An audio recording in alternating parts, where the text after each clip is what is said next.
नमस्कार साथियों, कैसे हो आप सभी। आशा और उम्मीद दोस्तों बहुत बढ़िया बेहतरीन जिंदाबाद होंगे। आज के इस शानदार से वीडियो में बात करने वाले हैं राजस्थान एमएमयू ईटी जो बीएससी नर्सिंग वाला एग्जाम होने जा रहा है, उसका बेसिकली सिलेबस क्या है। वैसे तो मैंने देखो पिछली वीडियो में आपको क्लियरली बताया था कि इसका सिलेबस बिल्कुल आरयूएचएस से मैच खाता है।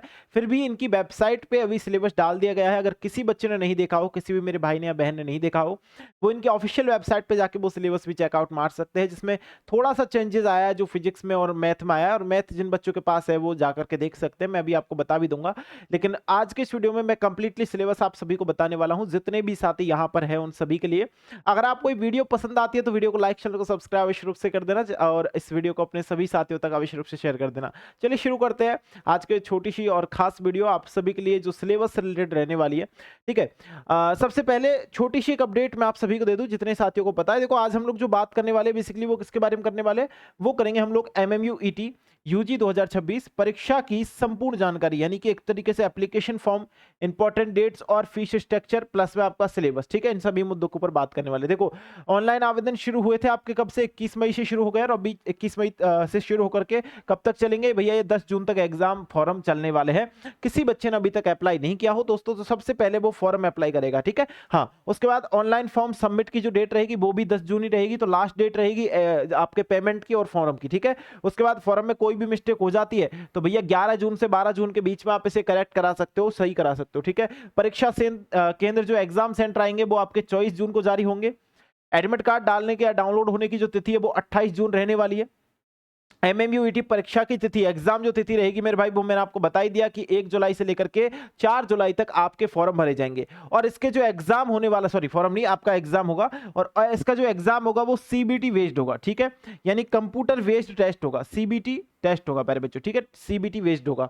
ठीक है, यानी कंप्यूटर बेस्ड टेस्ट होगा। उसके बाद इसमें जो क्वेश्चंस या प्रोविजनल आंसर की आएगी या फिर आप लोग यहाँ पे क्वेश्चन पेपर वगैरह जो आएंगे वो आपके 5 जून को यहाँ पर आएगा, है ना।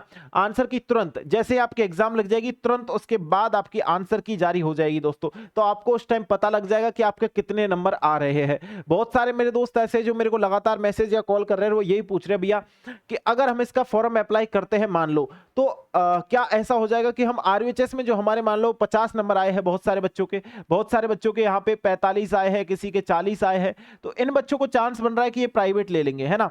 लेकिन इन बच्चों को एक डर भी है कि हम लोग चाहे तो एक बार ट्राई करके देख सकते हैं जिसमें हमको क्या पता गवर्नमेंट कॉलेज मिल जाए, है ना। क्योंकि साथियों मेरे को जहां तक अपडेट इन्होंने डाला है, इनकी वेबसाइट आप देखोगे विजिट करके, वहां पे इन्होंने बोला है कि 31 कॉलेज टोटल है इनके पास। बीएससी नर्सिंग से रिलेटेड मैं चीजें बता रहा हूं। 31 कॉलेज में लगभग मैंने बताया था पिछली बार भी आपको, 6 कॉलेज के नाम मैंने बता दिए थे, 6-7 कॉलेज इनके पास गवर्नमेंट है और उनके लिए टोटल सीट भी इन्होंने बता रखी है। लगभग इनके पास जो सीट है वो 1700-1800 सीट्स इन्होंने बता रखी है मेरे हिसाब से। अभी मैं बता भी दूंगा, क्लियर कर दूंगा आपको। ठीक है, अब देखो इनके बारे में अगर मैं आपको बात बताऊं, छोटी सी बात और सुन लेना, ये समझ में आ गया। इसके बाद आपका इसका जो रिजल्ट आएगा वो मेरे दोस्त 20 जुलाई को आने वाला है। इसका जो रिजल्ट आएगा, परीक्षा परिणाम होगा, स्कोर बोर्ड मेरिट लिस्ट आधिकारिक वेबसाइट पर आपको देखने को मिलेगी। ऑनलाइन काउंसलिंग जुलाई 2026 का चौथा सप्ताह यानी 4th वीक जो रहेगा उसमें शुरू हो जाएगी। ठीक है, ये बात याद रखना, आपके लिए अंतिम तिथि 10 जून रहने वाली है, इसलिए जितने भी साथियों ने फॉर्म नहीं भरा वो सभी साथी फॉर्म आवश्यक रूप से भर दे, क्योंकि फॉर्म सबसे पहले भरना है, उसके बाद ही प्रिपरेशन के लिए आपको रणनीति देखने की किस तरीके से क्या करना है। ठीक है, इसके बाद साथियों इसकी फॉर्म फीस लगने वाली है एसटी एससी या एसटीए वाले कैंडिडेट्स के लिए। केवल राजस्थान के मूल निवासी जो कैंडिडेट्स हैं उनके 1000 रुपए यहाँ पे लगने वाली है। एसटी एससी और एसटीए 3 कैटेगरी। अनरिजर्व्ड कैटेगरी यानी UR candidate, OBC candidate, MBC candidate, EWS candidate, उन सभी की 2000 रुपए फॉर्म फीस यहाँ पे लगेगी। ठीक है, और अन्य जितनी भी है जो बाहर से आते हैं भैया, अदर स्टेट वाले कैंडिडेट है, उनके भी 2000 रुपए लगने वाली है। एक बात याद रखना, ये जो फॉर्म फीस है ये रिफंड नहीं होगी, यानी यहाँ पे लिखा है कि एप्लीकेशन फीस नॉन रिफंडेबल है, तो आप लोग एक बार ये फीस कटा देते हो उसके बाद ये फीस रिटर्न नहीं होगी, इस बात को विशेष करके ध्यान रखना, अभी से बोल रहा हूं मैं। इसके बाद परीक्षा का जो मोड रहेगा मैंने आपको बता दिया, कंप्यूटर बेस्ड टेस्ट रहने वाला है, सीबीटी मोड रहेगा। आपके पास एमसीक्यू फॉर्मेट में क्वेश्चन आएंगे, यानी कि क्वेश्चन आएगा और 4 ऑप्शन आएंगे, जिस हिसाब से आपका आरयूएचएस का एग्जाम लगा था उसी तरीके से ये वाला एग्जाम लगेगा। इसके लिए मुख्य सब्जेक्ट यानी सिलेबस जो रहेगा प्यारे बच्चों वो 11th का और 12th का है क्या, नहीं, इसमें केवल आपका 12th लेवल का सिलेबस है। फिजिक्स है, केमिस्ट्री है, बायोलॉजी है, मैथ्स है और इंग्लिश, ये चीजें यहाँ पे है, लेकिन इसमें आपको केवल फिजिक्स, केमिस्ट्री, बायोलॉजी ही करनी है साथियों। इसमें अब मैं आपको बताऊं, जो आपकी वेबसाइट पे जो सिलेबस जारी हुआ है वो ये है। अब बहुत सारे बच्चे इसको नहीं समझ पा रहे होंगे तो मैं उनको थोड़ा सा वेबसाइट पे जाकर के ही बता देता हूं कि क्या चीजें यहां पर आपके लिए रहने वाली है साथियों। देखो भाई, एक क्लियरली चीजें यहाँ पे आपके लिए वैसे तो है, लेकिन फिर भी चीजें कई बार ऐसी हो जाती है कि मिस हो जाती है। तो इसलिए हम इन चीजों को अच्छी तरीके से समझते हुए चलेंगे, बहुत अच्छी तरीके से, है ना। ये इनकी ऑफिशियल वेबसाइट है, और एमएमयूईटी का जो सिलेबस दिया है इन्होंने वो यहाँ पर दिया है, एमएमयूईटी सिलेबस 2026। ठीक है, तो इसको मैं जाता हूँ, सिलेबस ओपन करता हूँ, 10 पेज की पीडीएफ ओपन होती है, जिसमें इन्होंने बोला है कि सिलेबस का जो फिजिक्स, केमिस्ट्री, बायोलॉजी, मैथमेटिक्स का सिलेबस जो रहने वाला है ना। और मैंने बोला भी था ये 12th क्लास का पूरा सिलेबस आएगा आपका, जिसमें देखो मैथ के ये टॉपिक इसमें आने वाले, संबंध और फलन। जो मैथ वाले स्टूडेंट है वो इसका स्क्रीनशॉट ले लो, या फिर सीधा जाकर के आप देख भी सकते हो इसकी वेबसाइट पर। ठीक है, मैं मेनली बात करूंगा फिजिक्स वाले सिलेबस की, जो आपको यहाँ पर दिया हुआ है। इसमें देखो सबसे पहले स्थिर वैद्युत की आपसे पूछा गया है। ठीक है, इसमें से क्वेश्चन आएगा। उसके बाद आपके यहाँ पे वैद्युत, इलेक्ट्रिक करंट, जो करंट इलेक्ट्रिसिटी है उसमें से है भैया, विद्युत धारा में से विद्युत धारा के चुंबकीय प्रभाव एवं चुंबकत्व यानी मैग्नेटिज्म, एक तरीके से magnetic effect and current and magnetism. ठीक है, उसके बाद विद्युत चुंबकीय प्रेरण या प्रत्यावर्ती धारा। ठीक है, उसके बाद बात करूं विद्युत चुंबकीय तरंगे, उसके बाद प्रकाश यानी ऑप्टिक्स, उसके बाद विकिरण तथा द्रव की द्वितीय प्रकृति। तो ये सारे 7 टॉपिक यानी 7 यूनिट यहाँ पे दी गई है। इसके अलावा 8वीं यूनिट जो है परमाणु व नाविक आपका रहने वाला है, मतलब सारे इसी में आ जाएंगे आपके, परमाणु व नाविक रहेगा। उसके बाद नवा है इलेक्ट्रॉनिक युक्तियां इसमें आ जाएगी। ठीक है, नवा जो है वो इलेक्ट्रॉनिक युक्तियां इसमें आ जाएगी। उसके बाद विस्तृत सिलेबस दे रखा है कि कौन से टॉपिक में से, जैसे कि कूलाम्ब का नियम है, बहुलक आवेशों के बीच बल है, विद्युत क्षेत्र है। ठीक है, ये सारी चीज विस्तृत तरीके से दे रखी है, आप लोग इस पीडीएफ में जाकर के भी देख सकते हो। बाकी मैं आपको बता दूं, बेसिकली ही ज्यादा कुछ नहीं आने वाला। देखो फिजिक्स में कौन कौन सी यूनिट्स आपकी इंपॉर्टेंट है जो 12th क्लास में आपकी है, जैसे कि विद्युत आवेश व क्षेत्र है। ठीक है, विद्युत आवेश व क्षेत्र है यानी इलेक्ट्रिक चार्ज एंड आप जो फील्ड है। ठीक है, अध्याय स्थिर वैद्युत की विभव धारिता है, विद्युत धारा है, इलेक्ट्रिक आपका जो करंट इलेक्ट्रिसिटी है। ठीक है, गतिमान आवेश में चुंबकत्व है। यूनिट दे रखी है, आप लोग यहाँ से इन यूनिट्स को देख लो, और फिर से इनके यूनिट के अंदर कौन कौन से टॉपिक्स आ रहे हैं, कौन कौन से चैप्टर्स आ रहे हैं उनको देख लो। बाकी प्यारे साथी, यहाँ पर जो पीडीएफ अपलोड कराई गई है, ये पीडीएफ में ही आपके परमाणु है ना। इसी में आपके मेरे भाई यहाँ पे विकिरण व द्वैत प्रकृति होगी। इसके बाद यहाँ पे आप देखोगे तो आपको यहाँ पे देखने को मिलेगा। ठीक है, नीचे आ जाओ, परमाणु है यानी एटम्स है, उसके बाद नाविक है, न्यूक्लियस है ना, अर्ध धातु इलेक्ट्रॉनिक पदार्थों की युक्तियां व सरल परिपथ। तो ये बेसिकली जो सिलेबस दिया है वो यहाँ पे थोड़ा सा ही दिया है, ज्यादा तो नहीं दिया। लेकिन मैं आपको आरवीएचएस के बेस पे इसको बताऊं तो सेम टॉपिक्स रहने वाले हैं, आरवीएचएस में भी यही सेम है, और आपके इसमें भी यही सेम रहने वाले हैं दोस्तों। अगर मैं बोलूँ यहाँ पे आपके जैसे विलियन आ गया, सोल्यूशन वाला है। ठीक है, ये आपका 12th क्लास का ही है। ठीक है, विद्युत रसायन है, उसके बाद आपका रासायनिक बलगतिकी है। ठीक है, उसके बाद यूनिट 4 है, डी ब्लॉक, एफ ब्लॉक के तत्व है। उसके बाद बात करूं आपके सामने ये उपसह संयोजक जो रहने वाले बंद, उपसह संयोजक बंद इसमें ही आएंगे। ठीक है, उपसह संयोजक बंद कह लो, उपसह यौगिक कह लो, वो यूनिट आ रही है। हेलो एल्केन है, हेलो एरीन है। ठीक है, उसके बाद एल्कोहल, फिनॉल, ईथर, ये वाला चैप्टर आएगा। एल्डिहाइड, कीटोन, कार्बोक्सिलिक अम्ल है। ठीक है, उसके बाद आपका एमीन वाला रहने वाला है। ये सारी जो आप देख रहे हो, ये यूनिट जो देख रहे हो, ये सारी यूनिट केमिस्ट्री की मैं बता रहा हूँ आपको। 9वीं यूनिट है आपकी यहाँ पे। ठीक है, मैंने बता दिया एमीन आपको।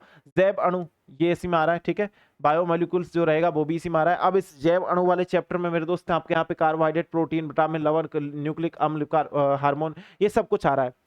इसके बाद बायोलॉजी वाला सिलेबस देखो तो आपको पता है कि रिप्रोडक्शन, पुष्पीय पौधों में लैंगिक जनन कैसे होता है, सेक्सुअल रिप्रोडक्शन और इन फ्लावरिंग प्लांट। ठीक है, मानव जनन, ह्यूमन रिप्रोडक्शन कैसे होता है। ठीक है, जनन स्वास्थ्य। ठीक है, रिप्रोडक्टिव हेल्थ।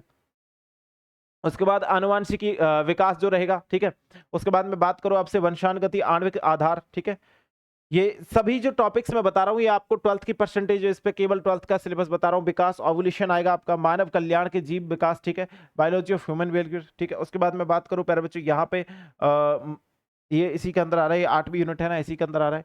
उसके बाद यहाँ पे बात करो आप लोग तो जैव प्रौद्योगिकी आ रहा है बायोटेक्नोलॉजी आ रहा है, इसमें से भी कुछ पढ़ना पड़ेगा। अब देखो यहाँ पे याद रखना है आपको। ठीक है, उधर का हो गया। ठीक है, जैव प्रौद्योगिकी व उसके उपयोग। ठीक है, जैव प्रौद्योगिकी व उसके उपयोग बेसिकली है।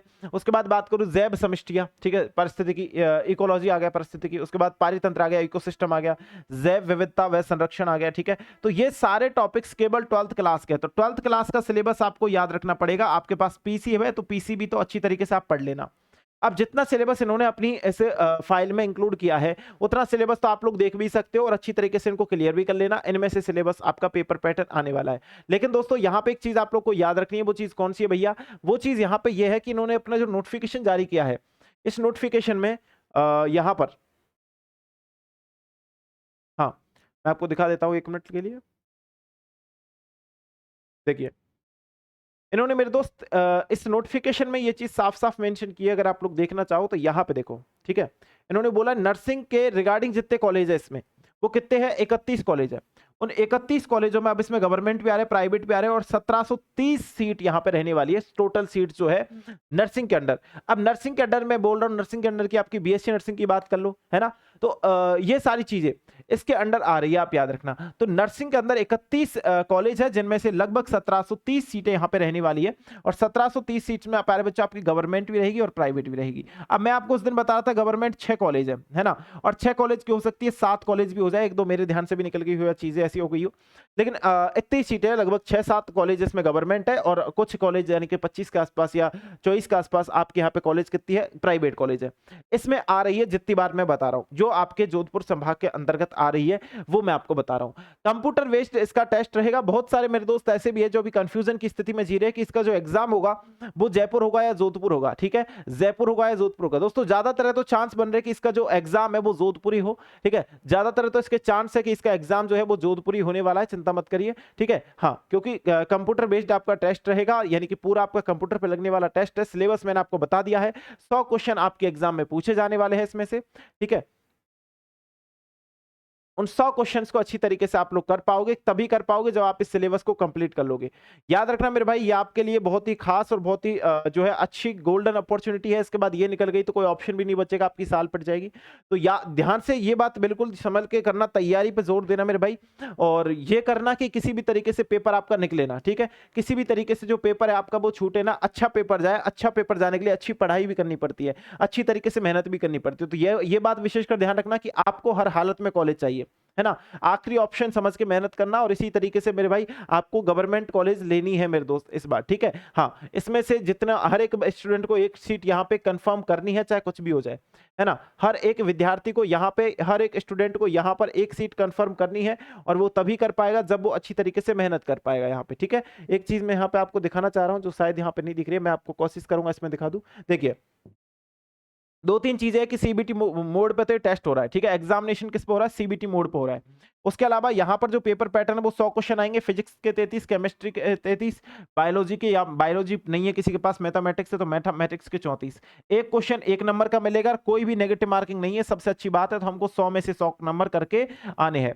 अब बहुत सारे बच्चे ऐसे बोलेंगे कि भैया एमएमयूईटी के हमको कट ऑफ बता दो। लाला, अभी तक कट ऑफ तब डिपेंड करती है जब पेपर आपका लगेगा, पेपर के ऊपर डिपेंड करेगा कि पेपर किस लेवल का आया है, तो कट ऑफ किस लेवल की जा सकती है। लेकिन हाँ, इतना मैं बोल दूं, आप 85 प्लस नंबर लेकर के आ जाओगे, आपके गवर्नमेंट में चयन आपका हो जाएगा मेरे दोस्त। 85 प्लस नंबर लेकर के आ जाओगे, गवर्नमेंट में चयन हो जाएगा बहुत ही बढ़िया तरीके से मेरे भाई। ये आपका पूरा मैंने बता दिया क्या क्या प्रोसीजर है और क्या क्या मीडियम में आपका पेपर आएगा। हिंदी इंग्लिश दोनों मीडियम में पेपर आने वाला है। 10 जून तक फॉर्म चलने वाले हैं, 1 से 4 जुलाई तक आपकी एग्जाम होगी। फॉर्म की जो फीस लगने वाली है वो मैंने अभी आपको बता दिया, 1000 रुपए 2000 रुपए, ठीक है। करेक्शन विंडो भी ओपन होगी 11 और 12 जून को, आप लोग वहां से इसको करेक्ट कर सकते हो। ये सारा प्रोसीजर रहने वाला है। इसके बाद भी मेरे भाई बहुत सारे बच्चे ऐसे हैं जो अभी ये बोलेंगे कि भैया तैयारी हमको करनी है, पर तैयारी कैसे करें, है ना। मैं नहीं बोल रहा हूँ कोई बैच की, मैं आपको केवल एक छोटा सा सजेशन देना चाहूंगा। अगर आप लोग पहली बार अभी इस चैनल पर आए हो, पहले तो इस चैनल को सब्सक्राइब कर लो, अभी तक नहीं किया हो मेरे भाई, इतनी देर से देख रहे हो आप लोग, है ना। देखो, अपना एक प्यारा सा एप्लीकेशन है एनजे क्लासेस जयपुर के नाम से, और इस पे लगभग काफी बच्चे हैं, लगभग 25,000 के आसपास बच्चे इसमें पहले से ज्वाइन है। एनजे क्लासेस जयपुर का एक ऐप है, इस एनजे क्लासेस जयपुर के एप्लीकेशन को मेरे भाई अभी डाउनलोड कर लो अपने फोन में शानदार तरीके से। एनजे क्लासेस जयपुर का जो ऐप आप देख रहे हो यहाँ पे, इस ऐप पर मैं आपके लिए बहुत अच्छी चीज यहाँ पे डाल दी है, और आप लोग यहाँ पे इसको कंटिन्यू कर सकते हो। कौन सी चीज यहाँ पे डाली है कि बिल्कुल आप मैं बताऊँ आपको, बिल्कुल फ्री ऑफ कॉस्ट, ठीक है, बिल्कुल फ्री ऑफ कॉस्ट सारी चीजें आपको यहाँ पर मिल जाएगी, बिल्कुल आपको कुछ नहीं करना है मेरे भाई। सारी चीजों में सबसे पहले जो मैंने अभी यहाँ पे डाला है वो मैंने डाला है आपके लिए फ्री टेस्ट। क्या डाला है मास्टर जी? मैंने आपके लिए डाला है, अभी ये लोड हो रहा है, हाँ हो गया। मैंने इसमें डाला है आपके लिए फ्री टेस्ट। आप जाओगे यहाँ पर तो आपको यहाँ पे स्क्रॉल करने पे देखने को मिलेगा, ये आज नेटवर्क समस्या बन रही है शायद, है ना। अगर आप इसे स्क्रॉल करोगे तो आपको यहाँ पे देखने को मिल जाएगा आपके लिए फ्री टेस्ट डलवाना एमएमयूईटी वाले मैंने शुरू कर दिया है। तो आप लोग अगर करना चाहते हो वाकई में, तो मेरे भाई आप लोग एमएमयूईटी का फ्री टेस्ट लगा सकते हो हमारे इस प्यारे से एप्लीकेशन से, एनजे क्लासेस जयपुर से। साथ में मान लो आप लोग आपने अच्छी तरह लगा दिया भैया टेस्ट वगैरह, उसके बाद समझ नहीं आ रहा कि हमको सोल्यूशन मिल नहीं रहा, और सोल्यूशन हम एक एक का स्क्रॉल करके नहीं चेक कर सकते क्योंकि हमारे पास इतना समय नहीं है, तो साथ में उसके साथ में ही मैं आपको पीडीएफ इंक्लूड करा के दे रहा हूं, तो आप हर टेस्ट की पीडीएफ भी वहां पे देख सकते हो शानदार तरीके से। बस आप लोगों को अपना ऐप जो है एनजे क्लासेस जो ऐप है वो डाउनलोड करना पड़ेगा। अब ये ओपन होने में थोड़ी सी समस्या ले रहा है, लेकिन एनजे क्लासेस का जो ऐप है वो डाउनलोड करना पड़ेगा। पेड टेस्ट सीरीज में आप जाओगे तो यहां पर आपको दिख जाएगा, जैसे आप रजिस्ट्रेशन करोगे तो ऐप में ये टाइल्स खुल के आएगी, free test series, paid test series. Paid test series में जाना, लेकिन आप बोलोगे पेड में क्यों जाना है जब फ्री दे रहे हो, तो मेरे भाई पेड जो है इसी में मैं आपको फ्री वाली चीजें दे रहा हूं, ठीक है। बिल्कुल, पेड जो है इसी में मैं आपको फ्री वाली चीजें दे रहा हूं, इसमें शायद ये ओपन नहीं दिखा रहा है, लेकिन मेरे भाई किसी कारणवश या फिर नेटवर्क समस्या बन रही है। आप लोग ऐसा करना, थोड़ा सा एप्लीकेशन डाउनलोड कर लेना। अभी ये देखो यहाँ पे no test series found to all, देखो यहाँ पे कुछ ना कुछ तो देखो ये कुछ अच्छा ये एप्लीकेशन में कुछ गड़बड़ चल रही है शायद मेरे हिसाब से तो। छोड़ो, आप लोग ऐसा करना, एनजे क्लासेस का जो ऐप है वो आप जाकर के चेक करोगे तो आपको वहां पे टेस्ट सीरीज वगैरह चीजें देखने को मिल जाएगी बहुत ही बढ़िया तरीके से। आप वहां से टेस्ट वगैरह लगा सकते हो। अभी नेटवर्क समस्या या वेबसाइट समस्या पता नहीं कुछ भी है ना, तो वहां से फ्री टेस्ट आप लोग लगा सकते हो जो आपके एग्जाम ओरिएंटेड है, आपके एग्जाम के बेस पे बनाया गया एक मेमोरी बेस्ड पेपर है। तो मतलब हर संडे को वहां पर आपके लिए एमएमयूईटी का एक फ्री टेस्ट वहां पे अपलोड होगा, जो प्रत्येक जो है मैं एक तरीके से बताऊं तो वीकली टेस्ट आपके लिए रहने वाला है, तो वो बिल्कुल फ्री है, शानदार तरीके से जाकर लगा सकते हो। साथ में उसमें पीडीएफ भी मिल रही है, तो सोल्यूशन भी आप साथ में देख सकते हो। एनजे क्लासेस का एप्लीकेशन हमेशा स्टूडेंट्स के साथ फ्री चीजें देता हुआ आया है, पेड चीजें इतनी ज्यादा नहीं मिलती जितना ज्यादा फ्री कंटेंट इसमें आपको मिलेगा। तो download the NJ classes Jaipur का ऑफिशियल एप्लीकेशन और करिए अपनी पढ़ाई को शानदार और जोरों के साथ शुरू। मेरे भाई आज के इस प्यारे से और छोटे सी वीडियो में इतना ही करते हैं। मेरे हिसाब से जितने भी साथी थे वो अच्छी तरीके से समझ चुके होंगे कि क्या यहाँ पे पूरा प्रोसीजर रहने वाला है, और अगर समझ चुके हो तो चैनल को एक बार सब्सक्राइब कर देना, वीडियो को लाइक कर देना, अपने सभी दोस्तों के साथ इस वीडियो को अवश्य रूप से शेयर कर देना। आज के छोटे सी वीडियो में इतना ही, बहुत बहुत धन्यवाद सभी साथियों का सेशन में ज्वाइन होने के लिए। Thank you so much. जय हिंद, जय Bharat my all day students.